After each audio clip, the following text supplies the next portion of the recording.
Welcome, ladies and gentlemen, to If You Knew Better, You Do Better TV. I'm your host, Brent Petway, basketball player. You can look me up on YouTube also. From Atlanta, Georgia, 28 years old. If You Knew Better, You Do Better TV. This is going to be about my personal opinions on what's going on in the black community today, because in the past couple of years, I've been seeing our generation take our black culture further and further down the drain. And it's not just the hip-hop music that people are trying to blame it on, hip-hop artists. It's a lot of things that I've been seeing. And quite frankly, it's got to stop, or we're just going to be, a non-factor as a culture, as a race. As the United States keeps moving forward, we're just gonna take ourselves right out of the picture. We already don't have that many black men and women on the inside when it comes to being some of the richest people in America, or being, the best doctors, the best lawyers. We're probably like 1%. If that, when it comes to being like the most successful as a race. So what I'm going to be doing is taking current events, news stories, or whatever comes across my desk, and talking about them and about how this stuff is affecting the black culture as a whole. This first story that I came across it on a website called alwaysturnedup.com. But the title of this video that I'm going to show you guys was "Guns Pulled at Choir Rehearsal."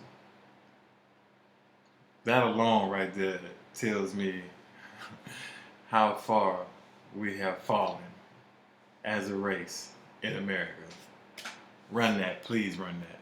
He's still not listening. You ain't gonna give him a job. My point is, why you do this if somebody gonna keep saying, I don't need nobody telling me nothing. Hey, listen. I don't need nobody telling me nothing. I don't need nobody telling me. The only way you're gonna hear the song is you listen. I know that. I was listening. Do you understand? I'm listening to the harmony. I'm listening to these two men right here. I'm the one that got to sing with them. You ain't got to sing with them. But if you can't go nowhere, y'all don't sing the same. I know that. Y'all wouldn't sing the same. I know that.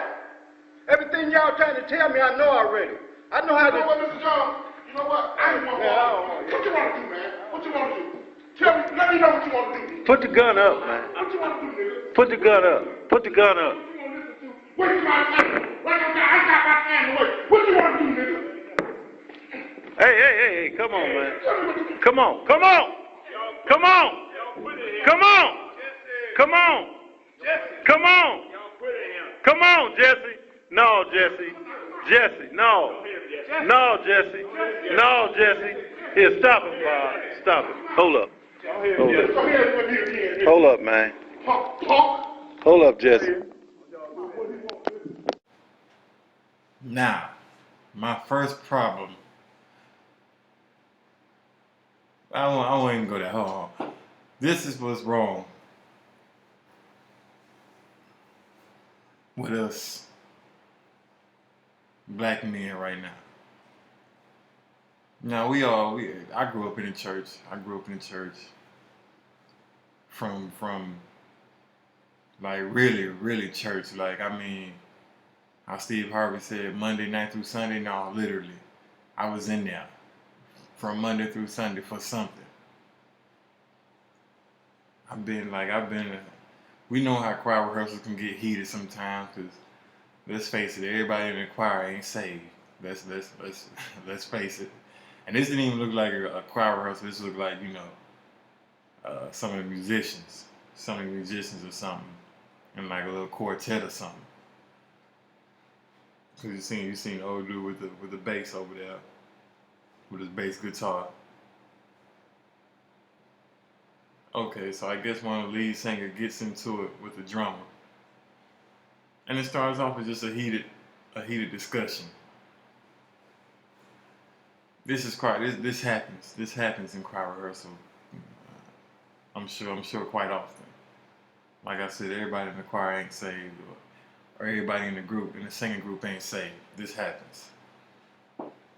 But what makes the drummer he just snaps like nothing happened. The guy didn't say, "Come on, let's fight." The guy just said, they singing this. He mad somebody singing off key, I guess. You know how black people are about their music. He mad somebody singing off key, so they getting mad at each other. Then he just snaps and gets up. What you want to do? I'm trying to stop myself from saying the N word. But he gets up. What you want to do, nigga? What you want to do? What? Nah, I don't go off appearances. I try my hardest not to go off appearances like that. But this guy, he was a pretty big dude. The other guy wasn't a small dude either. But he got up, he got the braids, you know what I mean? As white America would say, typical thug image. And then the other dude comes into the picture. He looks like he's aged. He's much more aged than the drummer that got up. He was bald a little bit, gray hair. So you got this drummer getting up. He looked, I say 27 to 30. I feel like if you got braids, you can't beat that. I hope he ain't no older than 30 with braids, you know what I mean? That's just me. Once you get a certain age, and braids got to go. You got to go with the low cut, bruh. That's just me, though, but that's another issue we'll talk about another day. This guy, 27, 30 years old, I hope, is trying to fight this man. This man has to be at least 50. Like, at least 45, 50. You don't, like, the haircut and the color of the hair tells me that this guy is at least 45 to 50. So you got this guy who is in his 20s or early 30s trying to fight almost a senior citizen. Like this is unreal. This is unreal what's going on with black men today.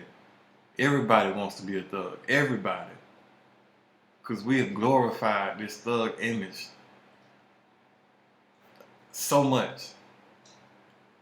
But like, you're gonna be a thug, like, you don't get credibility for punching a 50-year-old man. Like, you just, where's the credibility in that? I'm gonna fight this old dude in the church. First of all, I ain't even go with. First of all, why is there? Okay, now I can't even say that. I was gonna say why does he have his gun on his hip in the church anyway? But you can't really say that because some black churches are in some neighborhoods where you might need to go in there with you might need to come up out of there with your gun on you because that's just being real. I can't say like why does he have his gun in church around this time. I mean it's maybe like a Wednesday night or something they having practice because the church is empty. Maybe it's after maybe it's after Bible study or something. So like it's sad that I can't say why does this man have his gun on his hip in church. It's sad that I can't say that, but I should be able to say why does this man have a gun in the church. The first thing you heard when he got up, hey, put the gun up, put the gun up. I'm glad he did put the gun up, but also like why does this man have it on his hip in church? Like I don't know. But back to this thug mentality, like it's getting out of hand. Not it's getting out of hand. It's been out of hand. Like everybody cannot be a thug, first of all. But everybody now thinks it's cool. Like I can't say back in the day when I was growing up because it ain't that long ago. But like while I was growing up, man, like my mom like put into me like this is not like that's not who you're gonna be. She wouldn't let me grow my hair out. and have braids. I had to do it when I got out of college, when she wasn't paying for my haircuts no more, and I just grew it just because. Just because. Just because I couldn't grow it while I was younger. So I grew my hair out just because, just to see what I look like. Like, she put in me early, like, nah, you're not coming in my house looking like no thug. That's the main thing she used to say. Pull your pants up. You're not coming around me looking like no thug.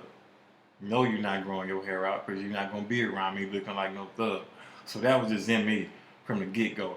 Like, these parents nowadays, like, they raising their kids to be a thug. Like, they want their kid to be a thug. I seen a video the other day that said, "Mom, make son fight." Little boy one older than 10 years old, and she made him fight. The little boy crying because she yelling at him, making him fight.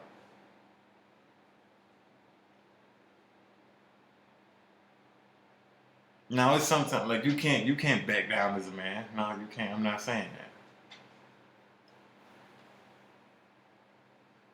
But it's just certain ages when that comes about. Now you don't. This kid had to be like 8 years old, if that.